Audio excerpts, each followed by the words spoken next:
So this started out with a few loose goals. First, if I were to say that I wanted to upload Monday through Friday for an entire year, could I do it? Would it still be interesting to me? Number two, what would I learn from this experience? What are the skills that would develop? Where would this take me, and what opportunities would arise? Would it be enjoyable to other behavior analysts? Would someone like you find it so intriguing to follow, subscribe, comment, engage, and even share your feedback? And lastly, would enough people find it valuable to support me to where I could hire help and not do this in the early and late hours after everything else? Well, I think it's safe to say that this channel is now out of the experimental phase. It's time to mature, but I want to share some backstory of who I am, why I'm changing things on this channel, so you have some context as to why this is all coming up. Everyone has a love story in behavior analysis, and in 2008, 2009, that's where mine began. This is me, naive to almost everything. No real sense of the recession and the effects it's having on my family. No understanding of the bullshit that comes with any career, including the field of behavior analysis. And I'm about to commit over a decade of my life, over 1/3 of my precious time on this earth so far, to a field that I know nothing about. All off of this sense of it feels right. Because it's a way to make an honest living, it keeps me engaged, and I can do good. I can contribute to making the world just that much better of a place. 2010. I work my butt off as a direct care staff, helping people with disabilities learn new skills and realize that this nerdy science can be used to help make measurable impacts on the world. I can make the world a better place and know why it's occurring. 2011. My first large conference in Denver, the Association of Behavior Analysis International, which really starts a series of over 100 different conferences that I go to in the next decade. As a fun side note, we would pack in anywhere from 3 to 12 people in a single hotel room, just trying to make as many of these as we could actually happen. Buy a plane ticket, register for the event, bring a couple snack bars, and make sure that you have at least $10-20 for the cheapest booze that you can find on the shelf. Oh, and almonds. And really, it's just because we're committed to so many student loans and free graduate work that's what we could afford. And granted, I was in a great position compared to most, but we still sacrifice so much for these. So I uproot my life for the field. I drive across the country to embark on a 2-year, all-inclusive master's degree. And grad school was a lot. It turned out to be this love-hate relationship, and I don't know, maybe I'll get into that later. It wasn't easy. 2012, my first real job as a behavior analyst. I walk into a facility expecting anywhere from 25 to 30 hours a week, helping 20 or so people out. And it turns out there's over 50 clients that need services. And there's no one to help the other children, 30 people with no behavioral help. Talk about an ethical conundrum. And I think that I got flack from other people, advisors, for putting in typically like over 60 hours a week, just providing my skills to everyone that I possibly could. Just to, again, try to do good, make the world a little bit better. It didn't go perfectly, but it went pretty well. I also started tutoring people to pass the board exam prior to having my credentials at the BCBA level, the master's level. I had my BCABA, the little a. And this was also the year that I started my dreaded thesis on perspective taking, which I didn't really realize until many years later that this was actually the beginning of my interest, my passion into videography. So I graduate from Florida Tech to immediately start a school with a bunch of other folks, not knowing just how much work it takes, how little pay comes with starting a center. And 6 months in, I hate it. I cannot stand it. And it's not because of the people or the work, but the mix of it all. The low pay, the BS between coworkers, my lack of sense of where I wanted to go, my lack of leadership skills, it just, everything compiled. And I blame no one. It's just, I learned about myself. So 2014, I returned to what I know, and I uproot, head back west. I head to Reno, Nevada, and I get a job where it all started. Adults with intellectual disabilities. And I actually had to relearn how to do some basic things like hang out on a Friday night, how to drink a beer, how to go to a social situation and just chat about something that was not the content of behavior analysis. If you ask friends and family during that time, I don't think I was the most pleasurable person because of just how much I consumed my life around this field. Grad school life was so demanding that I was anywhere from 15 to 20 pounds overweight, out of shape, and I had a real issue with just doing normal human things. This relaxing thing, like, what is it? I don't understand it. So 2015, I continued to work 60 to 80 hours a week, but I also asked my father to loan me $5,000 to start a company. So in 2016, myself and 2 colleagues take that cash and we work on a company aimed to help children labeled as gifted and talented. Our goal is to help them learn various self-management, social skills, and do this while still maintaining a full-time job on the side. 2017, the harsh reality sits in that our business, it's not gonna make it. We just don't have enough revenue coming in, and it really starts to sink in that the best thing to do is just to close the doors. So the hard decision of dissolving the business happens. I save every little bit of cash that I can for the next 12, 14, 15 months. And I actually pay off the debt, which hurt a little on taking this L, but being able to repay that back, that was actually a really great feeling.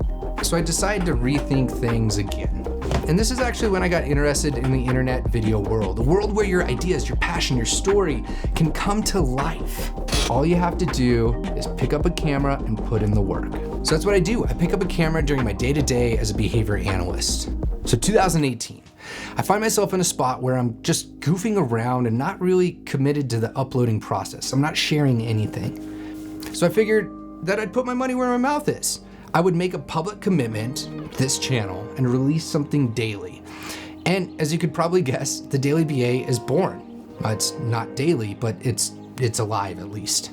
And and that was a wreck. I never slept. I struggled with quality and quantity, but one super important thing happened. I found a small community that would help me.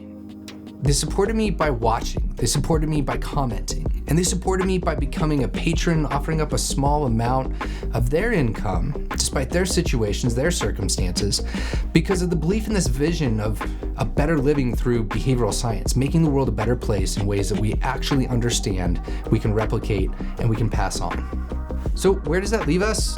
As I look back at 2019, I found myself still struggling with 2 things. The quality-quantity issue, which I think is always really gonna be here, it's always gonna be around, and a little bit on the financial side. Like living a digital nomad lifestyle isn't easy to monetize, but I'm starting to figure out how to make it happen through supplementing in different ways across different types of work, including a lot of work that I do myself outside of this.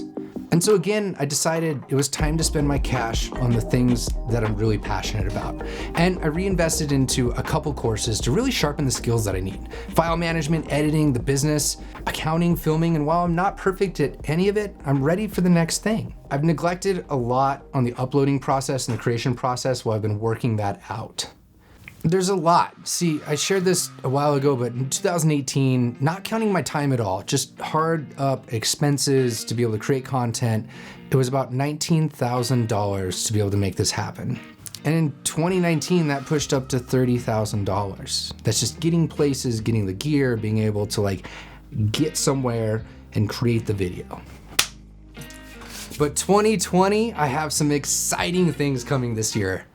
A full-length, proper documentary starring Pat Fryman on location in Boys Town, Nebraska, highlighting his love letter to behavior analysis and what it's like working in this unique behavioral and mental health model that is spreading across the country. I have confirmed contracts with over 6 behavioral and mental health providers that are doing really fantastic work in their own unique ways. And while I don't want to get ahead of myself here, it's just super exciting because I'll be able to capture, share what they're doing, further in their mission in this little way, help them out in that way, but also create things that you might find interesting out of that. And the last one, and this one's a big one, and again, getting a little close, getting ahead of myself, but we're already starting the next full-length piece, showcasing behavior analysis and the hard work that we all do, that you do, actually helping people apply life skills, learning, what we know from our science in the areas of autism and intellectual disabilities. But I also have one more important announcement that is coming with this. So,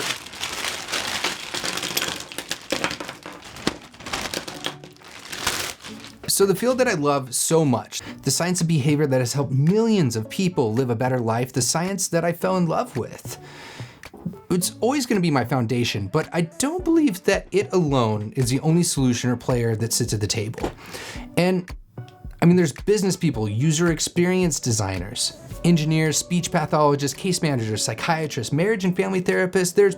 There's just straight up people that have life experiences and ways of helping others live a better life that have these unique, authentic, and true stories that could help make the world a better place. And so what does this mean? You see, as I look back to all those things that I've done, everything that's defined my career to date, there's this little issue that kind of arises for me. As humans, what it is we derive relations. We start to link things together. It's nothing magical, it's just through our language and how we talk about things and think about things. So I want to render this a little bit.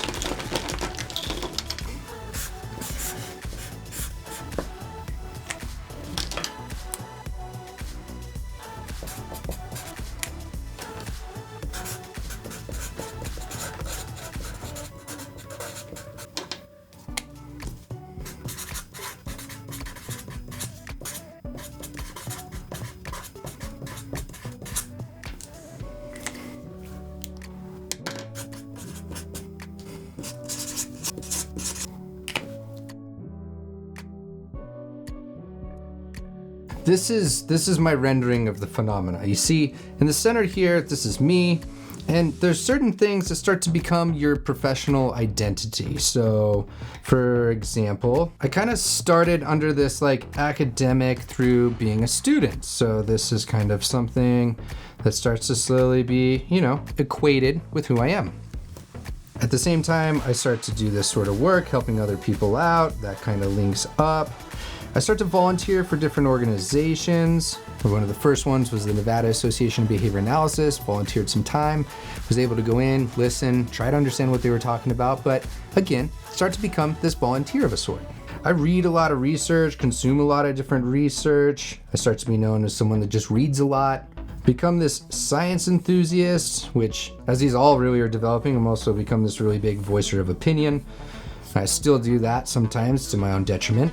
I start to continually go over and over and over again to these conferences that I talked about. And this starts to get me more and more vested or interested and a part of the field.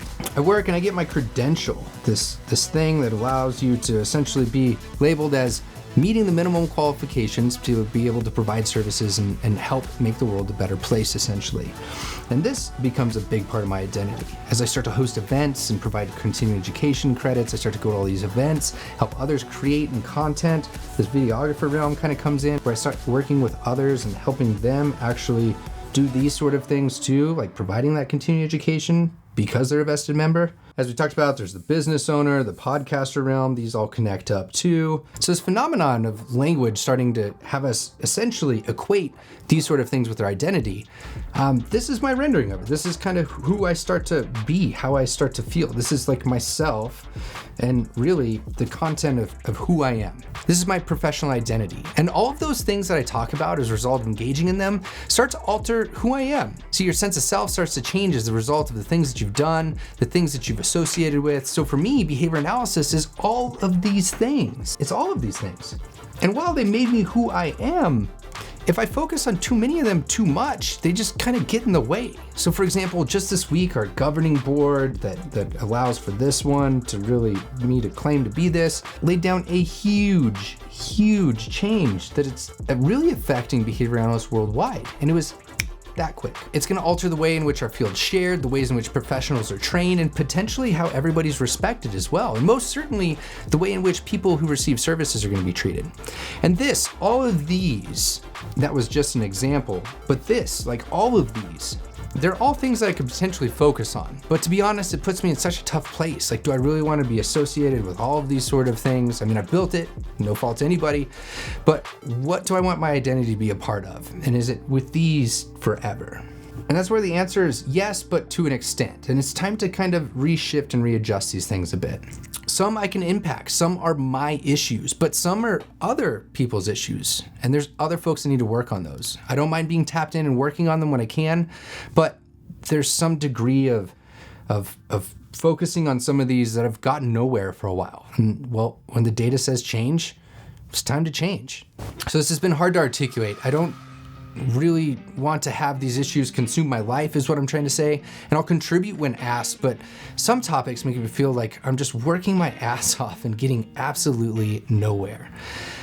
So what I'm doing henceforth is really working with the people that have supported me in some way, the direct care staff, the connections I've made in behavior analysis, the connections and the random people I've met at marketing events and these other social gatherings, the people I've met online who I've entrusted with my life and just showed up on their doorstep, just like, hey, I'm ready to collaborate. I want to make stuff. I want to work with people that make the world a better place, bringing in my understanding of behavior analysis, the network of people supporting this, you.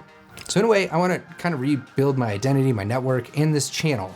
And in order to do that, I need to shift my attention from certain things. So from today on, this channel is fueled by behavior analysis.